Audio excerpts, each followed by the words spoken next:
Hola a todos y bienvenidos a mi canal Lunas Tenebrosas. Hoy vengo a hablar de Betty y Barney Hill, una pareja estadounidense que afirmaban haber sido secuestrados por seres alienígenas. Este vídeo va a quedar bastante largo, ya os voy avisando, así que id a coger palomitas y relajaros mientras lo veis. Si os gusta mucho este vídeo, darle un buen like, comentad lo que os ha parecido o lo que pensáis de este caso y si os gusta el canal, suscribiros. Dicho todo esto, comencemos.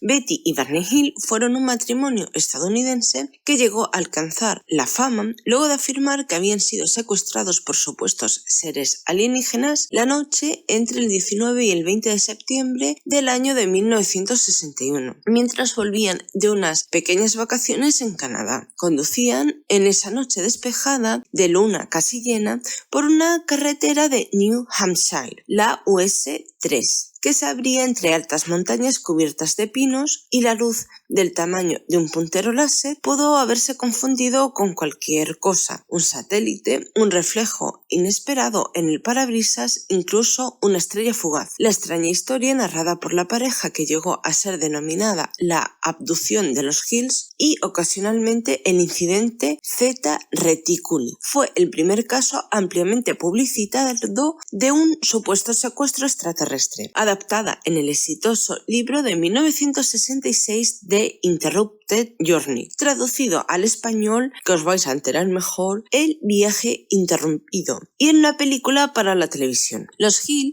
y todos coincidían en ese punto, se llevaban tremendamente bien. Betty era una trabajadora social para el Estado, nacida en el año de 1919 y cuya defunción se dio en el año de 2004, y era la hija díscola de una familia conservadora de Nueva Inglaterra. Desde pequeña demostró una inteligencia por encima de lo normal. Su madre, que había tenido que salir a trabajar cuando ella era una niña por la depresión económica que asolaba el país, luchó codo a codo en las batallas de su sindicato, de cuyo comité efectivo llegó a formar parte. Fue ella la que le instruyó a Betty en la idea de la igualdad de negros y blancos, un concepto poco común en los años 30. Barney, hijo de un etíope esclavo nacido en el año de 1923, tenía 39 años en ese momento. Traía 2 hijos de un matrimonio anterior que habían congeniado muy bien con Betty y trabajaba para el servicio postal y poseía un coeficiente intelectual por encima de los 140. Su defunción vendría unos años más tarde del suceso, en el año de 1969. Él y su mujer eran un extraño matrimonio mixto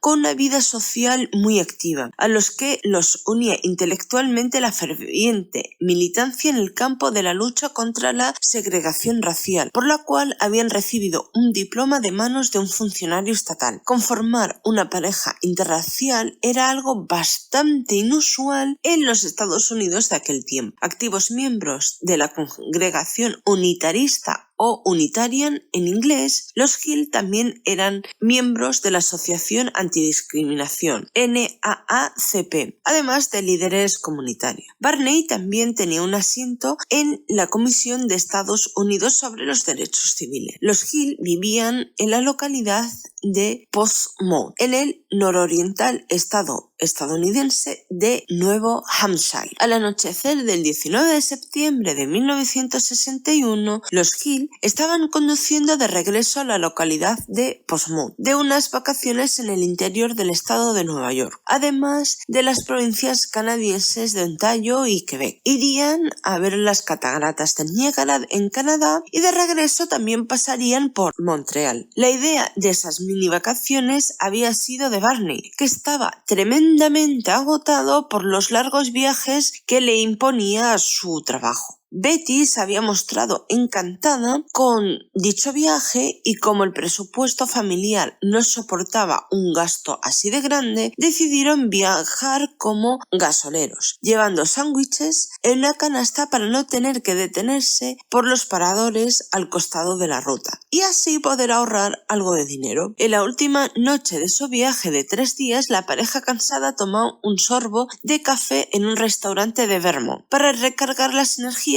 antes de regresar a casa. Ya de vuelta habían cruzado la frontera unas horas antes y debido a que la temporada alta turística de verano ya había finalizado, habían pocos automóviles en la carretera mientras viajaban hacia el sur. Calculaban llegar a su hora sobre las 2:30 o 3 de la madrugada. Al sur de la pequeña localidad de Groveton, en el estado de Nuevo Hampshire, supuestamente observaron un punto brillante de luz en el cielo, que comenzó a seguirlos. La perra gemía bastante. Barney hablaba en voz baja y Betty tenía unas ganas tremendas de llorar. Inicialmente pensaron que estaban observando una estrella fugaz, solo que luego se dieron cuenta de que caía hacia arriba, antes de detenerse cerca de la entonces luna creciente. Mientras Barney seguía conduciendo por la ruta 3 de los Estados Unidos, Betty pensó que estaba observando algún tipo de satélite artificial y le pidió a Barney que se detuviese para poderla observar más de cerca, así como para pasear a su perrita Delsey, en la que, a falta de hijos de la pareja, volcaba todo su cariño. Preocupado acerca de la posible presencia de osos en el área, Barney sacó la pistola que había escondido en el maletero del vehículo. Betty, cuya hermana le había confesado haber tenido un avistamiento de un platillo volador varios años antes, continuaba observando el objeto a través de los binoculares a medida que éste se movía delante de la cara de la luna, emitiendo luces multicolores centelleantes. Barney, que no había observado la nave, pensó que la luz provenía de una aeronave convencional. Por su parte, Betty se sentía perpleja acerca de la naturaleza no convencional de dicho objeto. Los Hill comentaron posteriormente que habían continuado conduciendo sobre la aislada y casi abandonada carretera, desplazándose a muy poca velocidad para poder observar el objeto a medida que éste se les acercaba cada vez más. Delsey, su perra, que iba sentada en el asiento trasero, comenzó a ponerse nerviosa y a ladrar. Aunque el objeto era esporádicamente oscurecido por los picos de las montañas cercanas, parecía moverse al unísono con la topografía de la región. También bajó frente a los pinos y descendió lentamente en su dirección. En determinado momento, el objeto pareció aterrizar sobre la cima de la montaña Cannon, pero luego rápidamente volvió a moverse. Por momentos parecía el patrón de vuelo de una pelota en un juego de paleta, rápidamente aproximándose al vehículo de los Hills y después inmediatamente retrocediendo. Aproximadamente 1,5 kilómetros al sur de la pequeña localidad de Indian Head, la gigantesca nave discoidal rápidamente descendió hacia el vehículo de los Hill, causando que Barney se detuviese directamente en medio de la calzada. Después de abrir la puerta del auto para observar el objeto más de cerca y de mejor manera, puso la pistola en el bolsillo y tomó sus binoculares. La nave descendió a unos 25 a 30 metros sobre el coche, un Chevrolet Bel Air del año de 1957, y llenaba todo el campo de visión del parabrisas, a través del cual Betty lo estaba observando también, y por cierto bastante perpleja. Barney se apartó del vehículo y se acercó al objeto, el cual oscilaba como un péndulo desde el lado izquierdo del automóvil hacia el área derecha sobre el campo adyacente. Usando los binoculares, Barney afirmó haber visto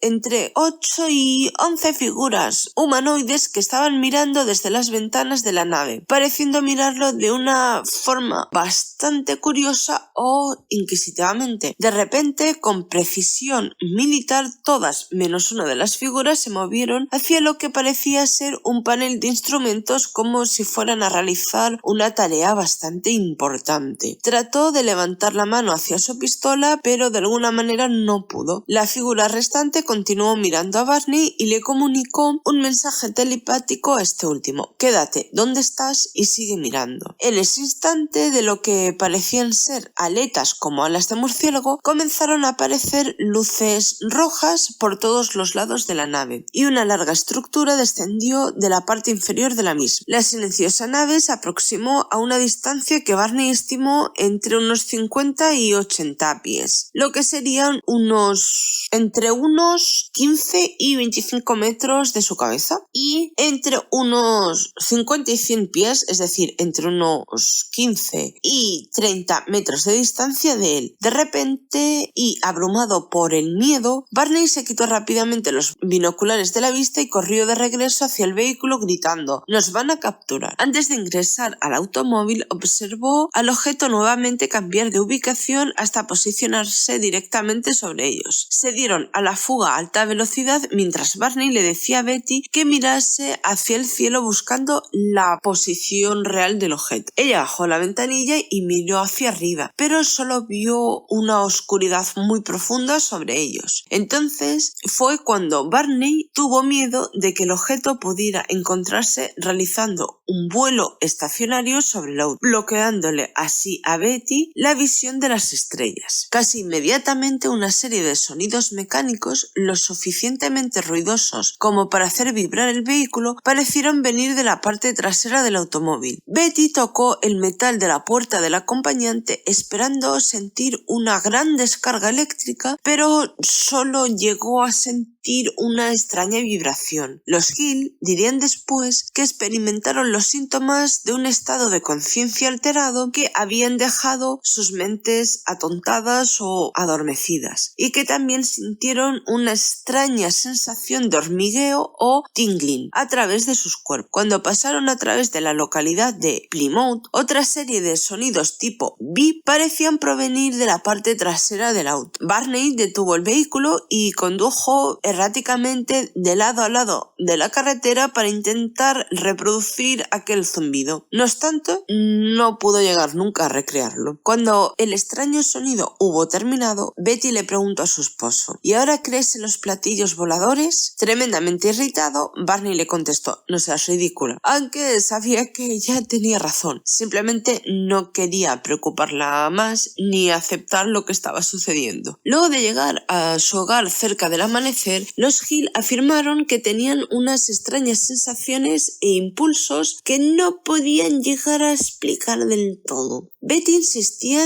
en que el equipaje debía ser colocado cerca de la puerta trasera, más que en el frente de la casa. Barney notó que la tira del cuero de los binoculares estaba torcida, aunque él no llegase a recordar haberla dejado de esa manera. Barney además dijo que se sentía compelido a examinar sus genitales en el baño, aunque no encontró nada inusual ni extraño en ellos. Tomaron largas duchas para remover toda posible contaminación a la que habrían sido expuestos, es decir, eliminar el plasma espacial al que habían sido expuestos, y posteriormente cada uno de ellos realizó un dibujo de lo que habían observado. Sus ilustraciones eran extrañamente similares. Perplejos, los Hill dijeron que habían tratado de reconstruir la cronología de los sucesos después de haber observado al ovni por primera vez y de haber conducido de regreso a su hogar, pero inmediatamente después de haber escuchado el anteriormente mencionado zumbido, que Betty más tarde describiría como microondas, sus respectivas memorias se habían vuelto incompletas o fragmentadas y no podían determinar una cadena de eventos continua en el tiempo. Barney recordó haber dicho: «Oh no, no otra vez», aunque no logró ubicar dicho comentario en un contexto. Luego de dormir durante algunas horas, Betty se despertó y empezó a colocar los zapatos y la ropa que había usado durante el viaje en su armario, observando que el vestido estaba doblado en el área del forro, del dobladillo y del cierre de cremallera. Temerosa de haber podido ser expuesta a algún tipo de radiación, Betty dijo que jamás volvió a utilizar esas prendas. Después, cuando Betty las volvió a sacar del ropero, notó un polvo rosáceo muy extraño sobre el vestido, pero no tenía ni idea acerca de dónde podría haber provenido dicho polvo. Inicialmente se deshizo de dicha prenda,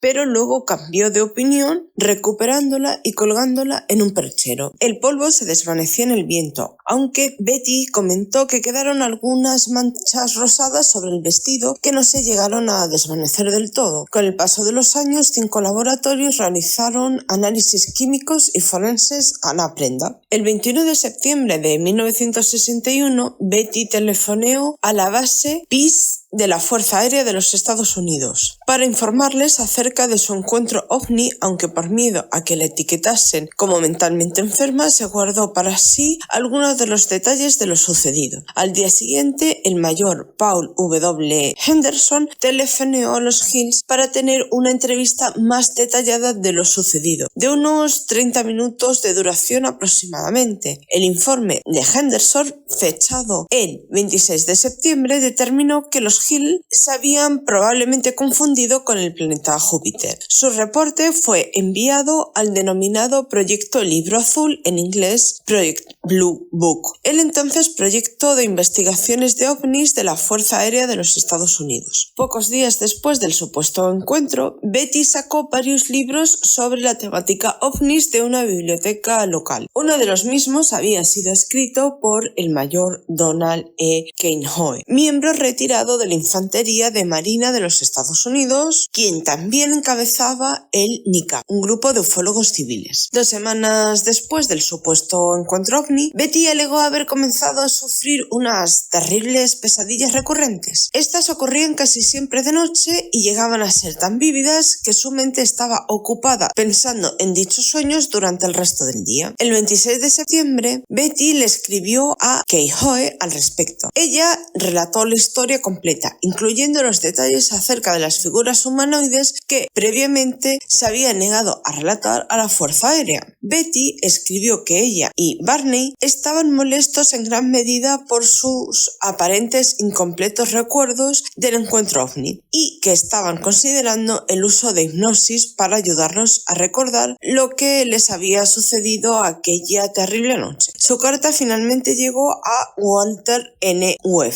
un astrónomo de la ciudad de Boston y miembro de la NICAP. Webb se encontró con los Hills el 21 de octubre de 1961. En una entrevista de 6 horas de duración aproximadamente, los Hills le relataron lo que podían recordar del supuesto encuentro ovni. Barney afirmó que tenía una suerte de bloqueo mental en relación con el suceso y él sospechaba que algunas de las porciones del evento que él no deseaba recordar. Siguiendo la política general del NICAP acerca del escepticismo en relación a los informes sobre los supuestos ocupantes ovnis, Webb especuló que el pánico de la pareja acerca de su avistamiento cercano había sido generado por las terribles pesadillas que Betty sufría. El 25 de noviembre de 1961, los Hills fueron nuevamente entrevistados en profundidad por miembros del NICAP. Esta vez fue por C.D. Jackson y por Robert E. Hoffman. Habiendo leído el informe especial de Webb, Jackson y Hoffman tenían varias preguntas para los Hills. Una de sus principales estaba relacionada con la duración del viaje. Ni Webb ni los Hills habían notado que, aunque el viaje debería haber tomado aproximadamente unas 4 horas de duración, no llegaron a su hogar hasta unas 7 horas después de la partida, indudablemente un tiempo muy superior a lo estipulado. Cuando Hoffman y Jackson les hicieron notar esta discrepancia a los Hills, la pareja quedó anonadada, no teniendo una explicación lógica para la misma. Esto sería una circunstancia análoga a la amnesia frecuente informada en los supuestos casos de abducción alienígena o secuestro extraterrestre, que los ufólogos comenzarían a denominar tiempo perdido. No obstante, Betty era capaz de recordar una imagen de la luna brillando en el suelo. Según escribiría Clark, a pesar de todos sus esfuerzos, los Hill no podían recordar casi nada de las 35 millas, que serían los 55 kilómetros entre Indian Head y Ashland. Entonces entró en escena el tema de la hipótesis. Tal vez ella pudiese destrabar los recuerdos perdidos. Barney era aprensivo o receloso acerca de dicha técnica, pero pensó que podría ayudar a Betty a poner fin a lo que él mismo describía como el sinsentido de los sueños recurrentes de Betty. Para febrero de 1962, los Hills estaban realizando frecuentes viajes durante los fines de semana para tratar de encontrar el área del supuesto ovni,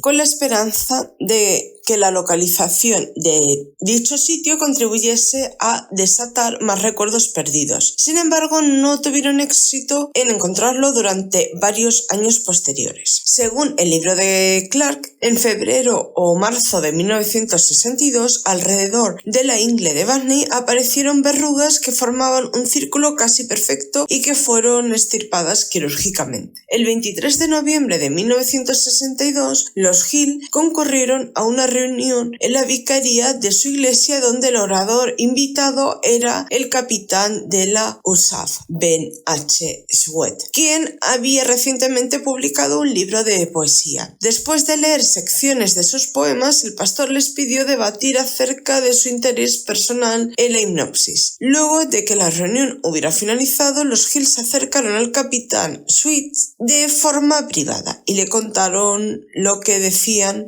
poder recordar acerca de su alegado extraño encuentro ovni. Por su parte, él estaba particularmente interesado en el tiempo perdido del relato de los Hill. Los Hill le preguntaron a Sweat si podía hipnotizarlos para intentar recuperar esos recuerdos perdidos que tenían, pero Sweat les dijo que no estaba lo suficientemente calificado para hacer eso y les advirtió acerca de no concurrir donde un hipnotista aficionado, es decir, amateur, como él mismo o un hipnoterapista de medio pelo, ya que esto podría resultar bastante peligroso. El 3 de marzo de 1963, los Hill discutieron públicamente por primera vez su supuesto encuentro ovni con un grupo de su iglesia. El 7 de septiembre de ese mismo año, el capitán Sweat brindó una conferencia formal sobre hipnosis durante una reunión que tuvo lugar en la parroquia de la Unitarian Church o Iglesia Unitaria. Luego de la misma, los Hill le dijeron que Barney estaba yendo a un psiquiatra, el doctor Stephen, con quien simpatizaba y en quien confiaba. El capitán Sweat le sugirió entonces que Barney le preguntase al doctor Stephens acerca del uso de la hipnosis en su caso. Cuando Barney se encontró nuevamente con él mismo, Barney le preguntó acerca de la hipnosis. Stephen le recomendó que al respecto contactaran con el doctor Benjamin Simon de la ciudad de Boston, luego de haber hablado ante un grupo aficionado al estudio del fenómeno ovni en Quincy Center, en el estado de Massachusetts. En noviembre de 1963, los Hill se encontraron por primera vez con el Dr. Simon el 14 de diciembre de 1963. A partir de su intercambio de ideas inicial, Simon determinó que el supuesto encuentro ovni le estaba causando a Barney mucha más preocupación y ansiedad de la que éste estaba dispuesto a admitir en primera instancia. Aunque Simon rechazaba la popular hipótesis extraterrestre como algo imposible, le parecía obvio a él que los Hill genuinamente pensaban que habían sido testigos de un ovni y de sus ocupantes humanoides. Simon deseaba descubrir más acerca de la supuesta experiencia de los Hill a través de la hipnosis. Simon comenzó a hipnotizar a los Hill el día 4 de enero de 1964. Hipnotizó tanto a Betty como a Barney en varias ocasiones y las sesiones duraron hasta el 6 de junio de 1964. Simon realizó las sesiones sobre Barney y Betty separadamente, así ninguno de ellos podría escuchar lo que el otro decía estar recordando. Simon hipnotizó a Barney primero. Sus sesiones fueron a menudo bastante emocionales, con estallidos de enojo puntuales, expresiones de miedo y episodios de llantos histéricos. Barney dijo que debido al miedo que tenía, mantuvo sus ojos cerrados durante gran parte del supuesto encuentro ovni. Basándose en estas respuestas tempranas, Simon le dijo a Barney que no recordaría las sesiones de hipnosis hasta que estuviesen seguros de que él pudiera acordarse de ellas sin llegar a traumatizarse más con el tema. Bajo hipnosis, Barney también informó que la tira de los binoculares se había doblado cuando él huyó del ovni de regreso hacia su automóvil. Recordó huir con el objeto en el coche, pero que después se sintió irresistiblemente compelido a hacerse a un lado de la carretera y a conducir hacia un bosque. Finalmente vio a 6 extraños hombres parados en el bosque. Le ordenaron a Barney que se detuviese y 3 de los seres se aproximaron al auto. Le dijeron a Barney que no les temía durmiese y que se mantuviese más o menos calmado. Todavía estaba tremendamente ansioso, no obstante, e informó que el líder le dijo que cerrase sus ojos. Mientras estaba hipnotizado, Barney dijo que sentía como si los ojos estuviesen empujando hacia mis propios ojos. Barney describió a las criaturas en general como similares a las descritas por Betty bajo hipnosis, y no como lo había hecho en sus sueños previos. No obstante, describió sus ojos como bastante más grandes, extendiéndose incluso hacia los lados de sus cabezas. Las criaturas con frecuencia lo miraban fijamente a los ojos, dijo Barney, con un efecto aterrorizador e hipnotizante. Bajo hipnosis, Barney dijo cosas del tipo: solo los ojos me están hablando y todo lo que veo son esos ojos. Ni siquiera tengo miedo de que no estén conectados a un cuerpo. Solo están ahí, solo están cerca de mí, presionando contra mis ojos. Barney relató que Betty y él fueron llevados hacia la nave de forma de disco donde ambos fueron separados. Llevado a un cuarto por 3 de los seres de baja estatura, Barney fue desvestido por ellos y entonces se le dijo que se recostara sobre una mesa rectangular. A diferencia de Betty, la narrativa de Barney del examen era fragmentada y mantuvo sus ojos cerrados durante la mayor parte del mismo. Se le colocó en un dispositivo similar a una taza sobre sus genitales y, aunque no experimentó ningún orgasmo, Barney pensó que le habían extraído una muestra de esperma. Los seres rasparon su piel e inspeccionaron sus orejas y boca. Le insertaron un tubo o cilindro en el ano. Además, alguien palpó su columna vertebral y parecía estar contando cada una de sus vértebras, mientras que Betty informó de las conversaciones extendidas en inglés con las criaturas. Barney dijo que los escuchó murmurando en un idioma que no llegaba a entender. Las pocas veces que se comunicaron con él, Barney dijo que parecía ser transferencia de pensamiento. En ese tiempo, él aún no estaba familiarizado con la palabra telepatía. Recordó haber sido escoltado fuera de la nave y llevado de regreso hacia su automóvil, el cual ahora se encontraba cerca de la carretera y no en el bosque como antes estaba. Aturdido, observó partir a la nave. Barney recordó una luz que parecía sobre la carretera, mientras decía: oh no, no otra vez. Recordó la especulación de Betty acerca de que tal luz podría haber sido la luna, aunque ésta de hecho se había puesto varias horas antes. No obstante, nunca quedó claro por qué sufrían amnesia. Las sesiones de hipnosis de Betty no tuvieron tantos incidentes como las de Barney. Bajo la misma, su recuento de los hechos fue muy similares a los eventos de sus recurrentes sueños o pesadillas acerca del supuesto encuentro ovni, a excepción de 2 notables diferencias, las cuales eran que bajo hipnosis los seres bajos no tenían grandes narices y no poseían cabello. Simon también le sugirió a Betty que dibujase un bosquejo del mapa estelar. Ella dudó al respecto pensando que sería incapaz de representar con precisión o exactitud la calidad tridimensional del mapa que dejó haber visto en la nave. Finalmente, ella hizo lo que Simon le sugirió. Aunque ella dijo que el mapa tenía muchas estrellas, solo dibujó aquellas que permanecían destacadas en su memoria. Su mapa consistía en 12 estrellas prominentes conectadas por líneas y 3 más pequeñas o menos brillantes que formaban un triángulo distintivo. Mencionó que le habían dicho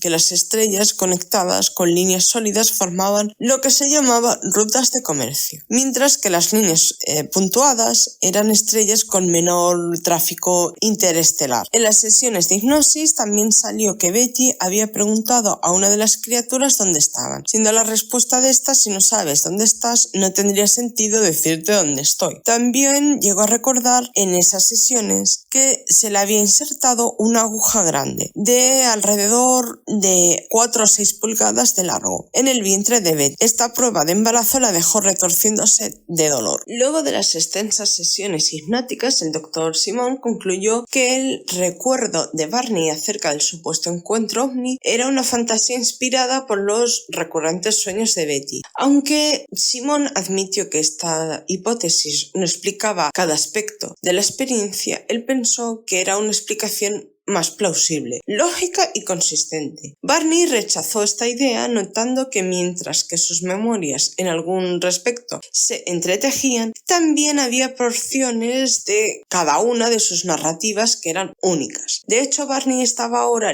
dispuesto a aceptar que habían sido secuestrados por los ocupantes de un ovni, aunque nunca abrazó dicha idea tan completamente como lo había hecho Betty. Aunque los Hill y Simon no estaban de acuerdo acerca de la naturaleza del caso, todos coincidieron en que las sesiones hipnóticas fueron efectivas, ya que de hecho los Hill ya no fueron más atormentados por pesadillas o ansiedad acerca de tal supuesto encuentro ovni. Después Simon escribió en un artículo sobre los Hill para la publicación especializada en psiquiatría Psychiatric Opinion, explicando en sus conclusiones que el caso era una aberración psicológica muy singular. Los Hill retornaron a sus vidas regulares. Estaban deseosos de debatir acerca de su supuesto encuentro ovni con familiares, amigos y algunos investigadores ocasionales del fenómeno. Pero aparentemente los Hill no hicieron esfuerzos por buscar más publicidad de dicho tema. Pero el 25 de octubre de 1965, una nota publicada por un periódico lo cambió absolutamente todo. Un artículo en la portada del Boston Traveler decía UFO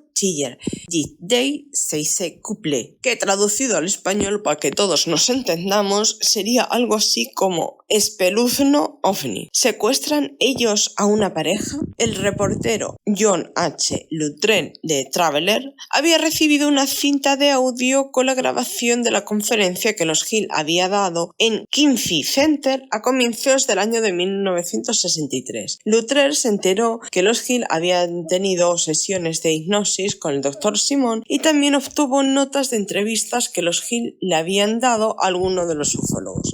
Al día siguiente, el día 26 de octubre, la UPI, es decir, la United Press International, tomó la historia de Luttrell y así los Hill ganaron una atención internacional. En 1966, el escritor John G. Fuller obtuvo la cooperación de los Hills y del Dr. Simon y escribió el libro The Interrupted Journey acerca del caso. La obra en cuestión, que incluía una copia del mapa estelar bosquejado por Betty, alcanzó un rápido éxito y tuvo varias reimpresiones. Barney murió de una hemorragia cerebral el 25 de febrero de 1969 y Betty falleció de cáncer poco más de 35 años después, el 17 de octubre de 2004. Muchas de las notas de Betty Hill, cintas y otros objetos relacionados han sido colocados como parte de una colección permanente disponible en la biblioteca de la Universidad de Nuevo Hampshire, que había sido el alma mater de ella. Tras el fallecimiento de su marido, Betty Hill fue alejándose de los medios de comunicación e incluso llegó a denunciar el espectáculo comercial en el que se había convertido el tema de los ovnis. No obstante, en 1995 publicaría el libro Una aproximación a los ovnis desde el sentido común. En 1968, Marjorie Fish, una entonces maestra primaria y astrónoma aficionada y amateur que vivía en la localidad de Oak Harbor, en el estado de Ohio, leyó el libro Interrupted Journey de Fuller. Intrigada por el mapa estelar, Fish se preguntó si ese podría ser descifrado para determinar de qué sistema estelar provendría el ovni. Asumiendo que una de las 15 estrellas del mapa debía representar a nuestro propio Sol, Fish construyó un modelo tridimensional de estrellas cercanas similares al mismo mediante hilos y bolitas, basándose en las distancias estelares publicadas en el catálogo estelar Gliese de 1969. Estudiando miles de puntos estelares durante varios años, el único que parecía coincidir con el mapa de los Hill era el sistema estelar binario de Zeta Reticuli. Por tanto, ella llegó a la conclusión que el supuesto ovni habría provenido de un planeta que orbita a Zeta Reticuli. Como resultado de la hipótesis de Fish, algunos comenzaron a apodar lo relatado por los Hill como el incidente Zeta Reticuli. No obstante, la mayoría de los ufólogos continúan prefiriendo nombrar a este caso como la abducción de los Hill, en inglés Hill Abduction, o alguna frase similar o parecida a esta. La información relativa a la distancia necesitada para hacer coincidir 3 estrellas formando el distintivo triángulo que Hill decía que recordaba, no estuvo en general disponible hasta la publicación en 1969 del catálogo Gliese. Fish también fue la primera en notar que todas las estrellas del mapa conectadas por líneas, es decir, aquellas que, según lo alegado por Betti y Hill, eran rutas de comercio frecuentemente viajadas, caían en un mismo plano por Zeta Reticuli, actuando como centro. Por lo tanto, las rutas mostradas serían el camino más lógico y eficiente de explorar el vecindario estelar cercano para una eventual civilización tecnológicamente avanzada ubicada justamente en Zeta Reticuli. Estos puntos desempeñaron un rol crítico en los subsiguientes debates acerca de la validez de las coincidencias entre el mapa de Fish y el que Betti y Hill alegaba haber visto y posteriormente haber recordado. Fish envió su análisis a Webb, quien estuvo de acuerdo con las conclusiones a las que ésta había llegado. Por su parte, el propio Webb envió el mapa a Terence Dickinson, editor de la popular revista Astronomy. Dickinson no apoyó las conclusiones de Fish y de Webb, pero él estaba naturalmente intrigado al respecto y por primera vez en la historia de dicha publicación Astronomy invitó a que le enviasen comentarios y se generase así un debate con respecto del mapa derivado del supuesto encuentro ovni, comenzando con un artículo inicial al respecto en el número de diciembre de 1974. Durante aproximadamente todo el año posterior, la página de opiniones de Astronomy tuvo argumentaciones tanto a favor como en contra del mapa elaborado por Fish. Notable fue el argumento realizado por Carl Sagan y Stephen Soter, quienes argumentaban que el aparente mapa estelar era poco más que una alineación al azar de puntos aleatorios. En contraste, aquellos más favorables al mapa, como el Dr. David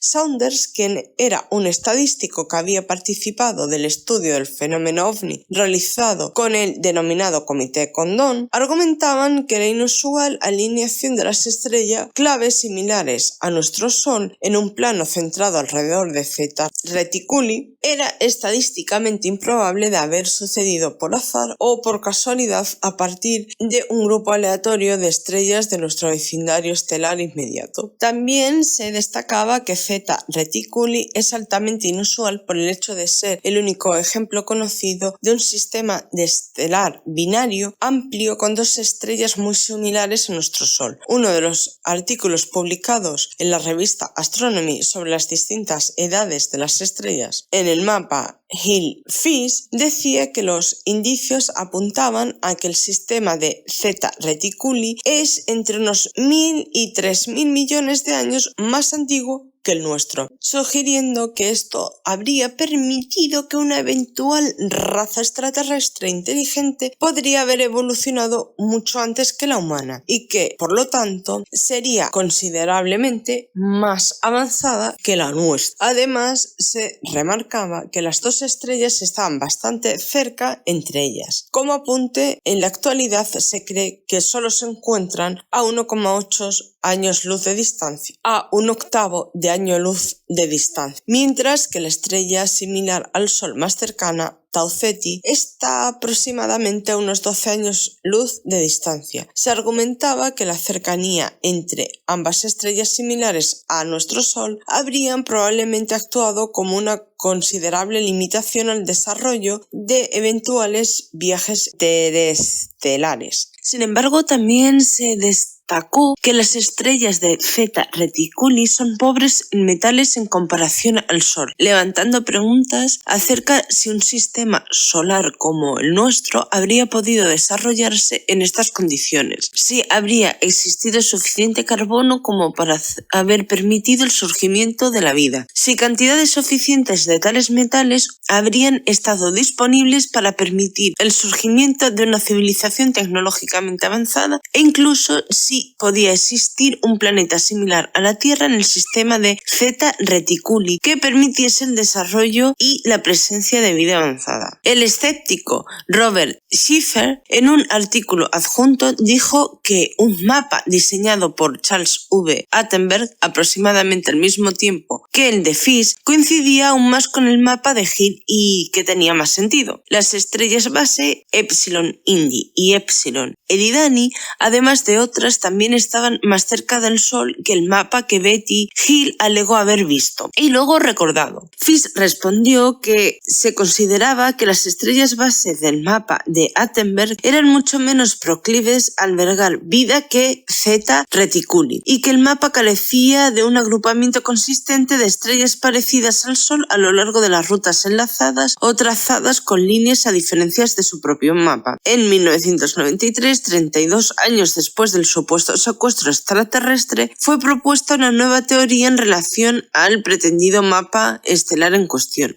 Dos investigadores alemanes de los denominados círculos en los cultivos o crop circles, Joachim Koch y Hans Huger Kiborn, han sugerido que el supuesto mapa mostraba planetas de nuestro propio sistema solar en lugar de estrellas cercanas. Los objetos en el mismo, según descubrieron, se parecen bastante a las posiciones de nuestra estrella el Sol, los 6 planetas internos, es decir, Mercurio, Venus, la Tierra, Marte, Júpiter y Saturno, además de varios asteroides que se encontraban en las ubicaciones de la bóveda celeste en el tiempo del supuesto incidente. El libro Interrupted Journey, escrito por John G. Fuller y publicado originalmente en el año de 1966, detalla varias de las afirmaciones realizadas por los Hill. Algunos extractos del libro fueron publicados en la revista Look y las numerosas copias de la obra contribuyen en gran medida a darle publicidad al relato del matrimonio Hill. Al respecto, Bud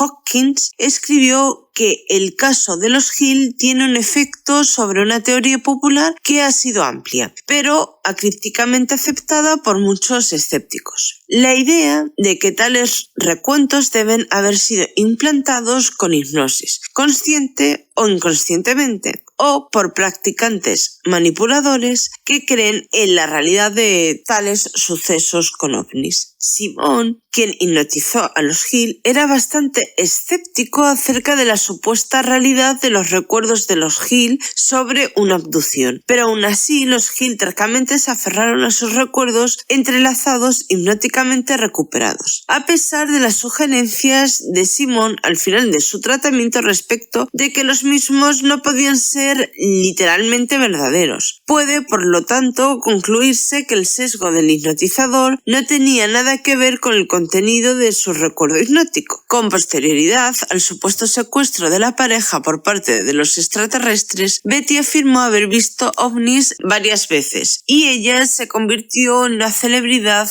en la comunidad ovni. Algunos psiquiatras posteriormente sugirieron que la supuesta abducción habría sido una alucinación posiblemente causada por el estrés de ser una pareja interracial en los Estados Unidos de comienzos de la década de 1960. Betty rechazó esta sugerencia, destacando que su relación con Bernie era tremendamente feliz y que su matrimonio interracial no les había causado problemas notables ni con sus familias ni con sus amigos. Tal como se hizo notar en The Interrupted Journey, el Dr. Simon pensó que el estado marital de los Hills no tenía nada que ver ni estaba, por lo tanto, relacionado con el evento ovni. Los críticos han sugerido que la hipnosis de los Hills derivó en una confabulación, mezcla de fantasía con memoria, argumentando que los recuerdos recuperados no son para nada confiables. En su artículo de 1990, en Tirelli, un predisposed, traducido como enteramente no predispuesto, Martin Kottmeyer sugirió que los recuerdos revelados por Barney bajo hipnosis podrían haber estado influidos por un episodio de la clásica serie televisiva de ciencia ficción de 1963 de Outer Limits, titulado The Bellero Seal, el cual fue emitido unas 2 semanas antes o 15 días antes de la primera sesión de hipnosis a la que fue sometido Barney. El episodio mostraba a un extraterrestre con unos grandes ojos, que decía: en todos los universos, en todas las unidades más allá de los universos, todos los que tienen ojos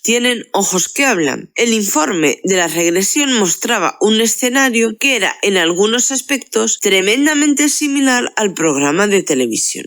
Meyer escribió al respecto: los ojos envolventes, Braparon, son una rareza extrema en las películas de ciencia ficción. Solo se dé un ejemplo. Aparecieron en un extraterrestre en un episodio de la serie televisiva de 1963 de Outer Limits, titulado The Bellerosil. Una persona familiarizada con el bosquejo de Barney mostrado en The Interrupted Journey y el dibujo hecho en colaboración con el artista David Baker, encontrará una sensación de déjà vu cuando vea este episodio. Contribuye al parecido en gran medida la ausencia de orejas, cabello y nariz en ambos extraterrestres. ¿Podría ser casualidad? Considere lo siguiente. Barney describió y dibujó por primera vez los ojos envolventes durante la sesión de hipnosis datada el 22 de febrero de 1964. The Bellerosil fue transmitido por primera vez el 10 de febrero de 1964. Solo 12 días separaban ambos episodios. Si la identificación es admitida, la habitualidad de los ojos envolventes en la literatura de abducción cede ante las fuerzas culturales. Aunque Betty aún estaba viva, de hecho viviría unos 14 años más, cuando